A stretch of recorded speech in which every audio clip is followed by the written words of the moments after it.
Paolo Pizzolato di Prima il Veneto. Buonasera. Buonasera Pizzolato. Volevo sentire anche da Pizzolato sul centrodestra in Veneto. No? Ricordiamo, abbiamo titolato Lega al voto, domenica 18 si vota a Padova e a Verona per la segreteria provinciale.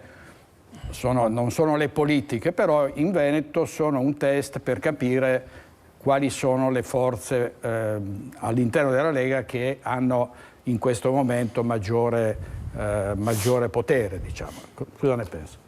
Ci vorrebbe, direttore, una serata solo e esclusivamente per me per raccontare il titolo di questa sera, perché la gente che mi conosce o chi ci sta accompagnando in questo momento all'interno dello studio probabilmente ricorda che 9 anni fa io ero il segretario provinciale della Lega Nord di Venezia e andavo orgoglioso di questa cosa.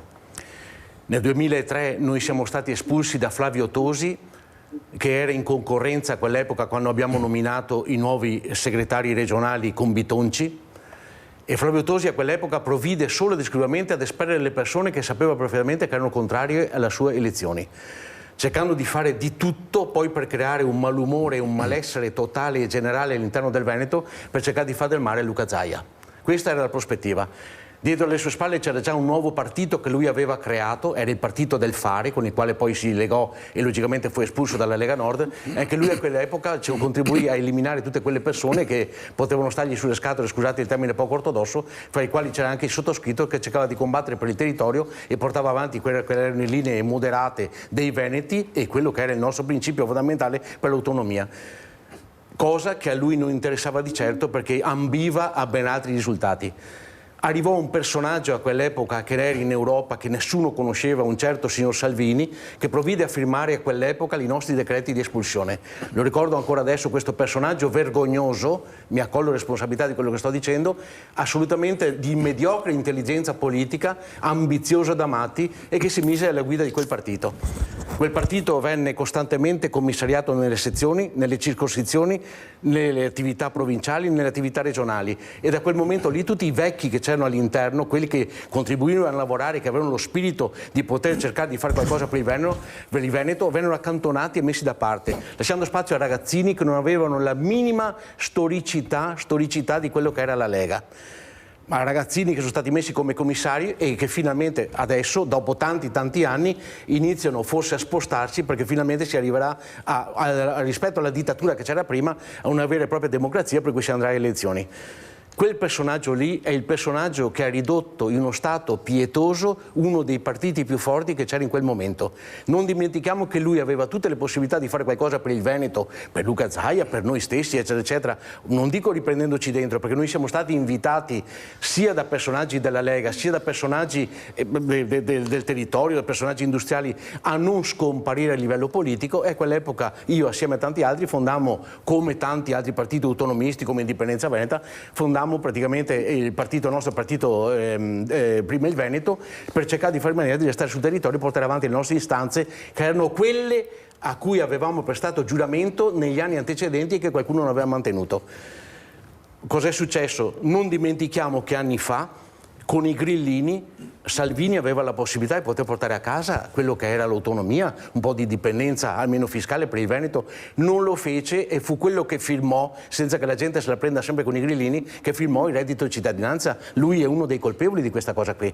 Con il successivo mandato che ebbe, era all'interno del governo assieme a Forza Italia, l'unica opposizione era Fratelli d'Italia, che portò a casa un sacco di voti, infatti alle ultime elezioni. Anche in quel momento lì poteva fare qualcosa al Veneto. Ancora una volta non fece nulla e si legò invece a partiti del Sud e a voti del Sud.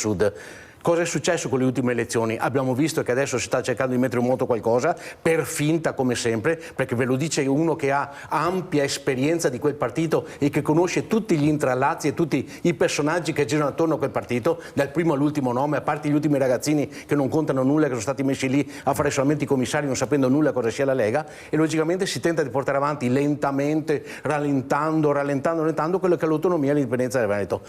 Io continuerò ad andare avanti lottando per una cosa in cui credo, anche se ho 65 anni. Probabilmente Michele Favaro andrà avanti anche lui a lottare per questa cosa.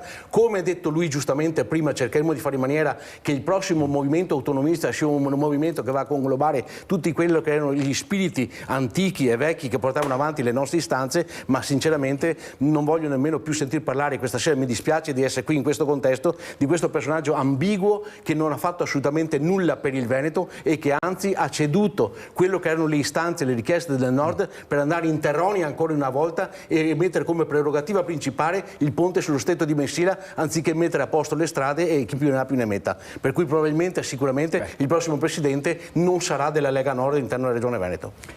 Allora, Paolo Pizzolato, però volevo sentire, abbiamo un minuto sull'autonomia secondo voi. L'unica cosa da fare è un combattimento corpo a corpo affinché possa nascere, diciamo, un vero e proprio movimento autonomista.